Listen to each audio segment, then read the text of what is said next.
నమస్తే. వరంగల్, ఖమ్మం, నల్గొండ పట్టభద్రుల ఉప ఎన్నిక ఈ రోజు జరుగుతా ఉన్నది. ఉదయం 8 గంటల నుంచి ఈ రోజు సాయంత్రం 4 గంటల వరకు ఈ ఎన్నికల్లో ఎవరైతే ఓటేస్తారో వాళ్ళందరూ కూడా ఈ ఓటు వేసేటువంటి ఆస్కారం కల్పించింది ఈసీ. ఒక పక్కన ప్రధానమైనటువంటి పార్టీల నుండి 3 అభ్యర్థులు నిలబడ్డారు. కాంగ్రెస్ పార్టీ, అధికార కాంగ్రెస్ పార్టీ నుంచి తీన్మార్ మల్లన్న, బీజేపీ పార్టీ నుంచి ప్రేమేందర్ రెడ్డి, అలాగే బీఆర్ఎస్ పార్టీ నుంచి ఏనుగుల రాకేష్ రెడ్డి. ఈ 3 కూడా కీలకంగా వాళ్ళు ఈ యొక్క ఎన్నికల్లో గెలిచేందుకు చాలా రకాలైనటువంటి ప్రయత్నాలు చేయడం జరిగింది. ఎన్నికల్లో వాళ్ళ యొక్క ప్రచారాన్ని కూడా ముమ్మరంగా చేయడం జరిగింది. అంతేకాకుండా ఒక పక్కన బీఆర్ఎస్ పార్టీ నుంచి రాష్ట్ర వర్కింగ్ ప్రెసిడెంట్ ఎవరైతే BRS party working president KTR తన భుజస్కంధాల పైన నడిపిస్తే, మరో పక్కన అధికార కాంగ్రెస్ పార్టీ నుంచి రేవంత్ రెడ్డి అన్ని తానే నడిపించడంతో పాటు అక్కడ ఉన్నటువంటి ఏదైతే ఈ సంబంధించిన వరంగల్, నల్లగొండ, ఖమ్మం ఈ సంబంధించినటువంటి జిల్లాలో పూర్తి స్థాయిలో కాంగ్రెస్ పార్టీకి 34 మంది ఎమ్మెల్యేలు ఉన్నటువంటి 36 మంది ఎమ్మెల్యేలు 34 మంది ఎమ్మెల్యేలు సైతం కూడా కాంగ్రెస్ పార్టీ నుంచి గెలిచినటువంటి ఎమ్మెల్యేలు ఉండడంతో కొంత కాంగ్రెస్ పార్టీకి కలిసి వచ్చేటువంటి అంశంగా తీన్మార్ మల్లన్న యొక్క వ్యక్తిగతమైనటువంటి చరిష్మ కూడా కలిసి వచ్చేటువంటి అంశంగా చెప్పుకోవచ్చు. ఇక మరొక పక్కన బీఆర్ఎస్ పార్టీలో గెలిచినటువంటి జనగామ ఎమ్మెల్యే ఎవరైతే ఉన్నారో పల్ల రాజేశ్వర రెడ్డి సైతం ఆయన గతంలో ఎమ్మెల్సీగా ఉండడం జరిగింది. అయితే మొన్న జరిగినటువంటి ఎన్నికల్లో ఆయన ఎమ్మెల్యేగా గెలుపొందడం జరిగింది. కాబట్టి ఇక్కడ ఉన్నటువంటి ఎమ్మెల్సీకి ఆయన రాజీనామా చేయడంతో వచ్చినటువంటి ఎన్నిక. కాబట్టి ఇది కాంగ్రెస్ పార్టీ కానీ బీజేపీ పార్టీ కానీ ఈ 2 పార్టీలు కూడా వాడుకోవడం జరిగింది. ఎందుకంటే వాళ్ళకు అక్కర్లేనటువంటి పదవి, ఎమ్మెల్సీ పదవి అక్కర్లేదని చెప్పేసి ఆయన ఎమ్మెల్యేగా పోటీ చేయడం జరిగింది. కాబట్టి ఇప్పుడు వచ్చినటువంటి ఉప ఎన్నిక కాబట్టి అది ఎట్టి పరిస్థితుల్లో బీఆర్ఎస్ పార్టీకి ఓటు వద్దని చెప్పేసి బీజేపీ పార్టీ, మరో పక్కన అధికార కాంగ్రెస్ పార్టీ కూడా వాళ్ళ ప్రచార అస్త్రాలుగా ఉపయోగించుకున్నటువంటి సందర్భాన్ని కూడా చూసుకోవచ్చు. ఒకసారి కనుక మనం ఈ యొక్క ఉమ్మడి జిల్లాలో ఉన్నటువంటి ఓటర్లను కనుక మనం చూసుకున్నట్టయితే సుమారుగా వరంగల్, ఖమ్మం, నల్గొండలో ఈ 3 సంబంధించినటువంటి జిల్లాల ఓటర్లు కనుక చూసుకున్నట్టయితే అత్యధిక సంఖ్యలో వరంగల్ జిల్లాకు సంబంధించినటువంటి ఓటర్లే అత్యధిక శాతం ఉన్నారు. ఒక పక్కన ఏదైతే ఈ సంబంధించినటువంటి ఉమ్మడి వరంగల్ జిల్లాలో 1,73,413 మంది 1,73,413 మంది ఓటర్లు ఈ సంబంధించినటువంటి వరంగల్లో ఉన్నారు. వరంగల్లో సుమారుగా 227 పోలింగ్ కేంద్రాలను కూడా ఏర్పాటు చేసినటువంటి పరిస్థితి కూడా చూసుకోవచ్చు. అలాగే మనం చూసుకున్నట్టయితే ఏదైతే నల్గొండ జిల్లాలో ఓటర్ల పరిస్థితి కనుక వచ్చినట్టయితే సుమారుగా 166,448 మంది ఓటర్లు ఇక్కడ నల్గొండలో ఉంటే, మరో పక్కన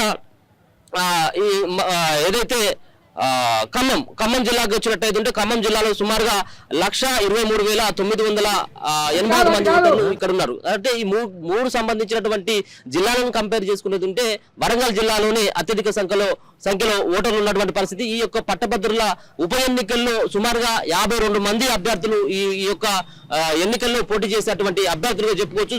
ఓరేటటువంటి ప్రచారం సాగింది. ఒక పక్కన ప్రధానమైనటువంటి పార్టీలతో పాటు మరొక పక్కన ఇండిపెండెంట్ గా వేసినటువంటి వ్యక్తుల మధ్యలో కూడా కొంత పోటీ ఎదురయ్యేటువంటి అవకాశం ఉంటుంది. ఒకసారి వాళ్ళ బలగాలను కనుక మనం చూసుకున్నట్టయితే ఒక పక్కన ఖమ్మం జిల్లాకు వచ్చినట్టయితే ఖమ్మం జిల్లాలో పూర్తి స్థాయిలో కాంగ్రెస్ పార్టీ ఆధిపత్యం కనబడతా ఉన్నది. ఇంకొక పక్కన నల్గొండ జిల్లాలో సైతం కూడా అంటే తీన్మార్ మల్లన్న పోటీ చేసేటువంటి వ్యక్తి ఎవరైతే ఉన్నారో ఆయన నల్గొండ జిల్లాకు సంబంధించినటువంటి వ్యక్తి, మున్నూరు కాపు సామాజిక వర్గానికి చెందినటువంటి వ్యక్తి. మరో పక్కన ఏనుగుల రాకేష్ రెడ్డి, ఆయన కూడా రెడ్డి సామాజిక వర్గం, ప్రేమేందర్ రెడ్డి సామాజిక వర్గం. అంటే రెడ్డి సామాజిక వర్గం నుంచి 2 పార్టీల అభ్యర్థులు నిలబడితే బీసీ సామాజిక వర్గం నుంచి తీన్మార్ మల్లన్న నిలబడడం జరిగింది. అయితే తీన్మార్ మల్లన్న కలిసి వచ్చేటువంటి అంశాలు ఒక పక్కన ఖమ్మం జిల్లాలో కాంగ్రెస్ పార్టీ బలంగా, మరో పక్కన నల్గొండలో సైతం కాంగ్రెస్ పార్టీ బలంగా ఉండడం జరిగింది. వరంగల్ జిల్లాలో సైతం కూడా కాంగ్రెస్ పార్టీకి సంబంధించినటువంటి ఎమ్మెల్యేలు ఈయన పోటీ చేసేటువంటి అన్ని స్థానాల్లో కూడా కాంగ్రెస్ పార్టీకి సంబంధించినటువంటి ఎమ్మెల్యేలు ఉండడం, మరో పక్కన ఆయన గతంలో 2 సార్లు పోటీ చేసినటువంటి వ్యక్తి, ప్రశ్నించే తత్వం అని చెప్పేసి కొంత భావిస్తా ఉన్నారు. ఇక మరొక పక్కన వరంగల్ జిల్లాకు వచ్చినట్టయితే వరంగల్ జిల్లాలో కొంత పోటీ ఎదురయ్యేటువంటి అవకాశం ఉంటుంది. ఏనుగుల రాకేష్ రెడ్డి, మరో పక్కన తీన్మార్ మల్లన్న, ఈ ఇద్దరి మధ్యలో తీవ్రమైనటువంటి పోటీ ఉన్నది. ఎందుకంటే రాకేష్ రెడ్డి ఇక్కడ స్థానికమైనటువంటి వ్యక్తి, వరంగల్ జిల్లాకు సంబంధించినటువంటి సుపరిచితులుగా పేరున్నటువంటి వ్యక్తి. కాబట్టి మిగతా ఖమ్మం జిల్లా గానీ, ఇంకొక పక్కన నల్గొండ జిల్లాలో రాకేష్ రెడ్డి గాని, ప్రేమేందర్ రెడ్డి గాని కొంత తెలియనటువంటి పరిస్థితి. కాబట్టి ఇది తీన్మార్ మల్లన్నకు కలిసి వస్తుందన్నటువంటి అంశంగా చెప్పుకోవచ్చు. ఇంకొక పక్కన ప్రేమేందర్ రెడ్డి ఇది బీజేపీ పార్టీ నుంచి పోటీ చేసినటువంటి వ్యక్తి. ఆయనే గతంలో కూడా ఎమ్మెల్సీగా పోటీ చేయడం జరిగింది. అప్పుడు కూడా 3వ స్థానానికి పరిమితం కావడం జరిగింది.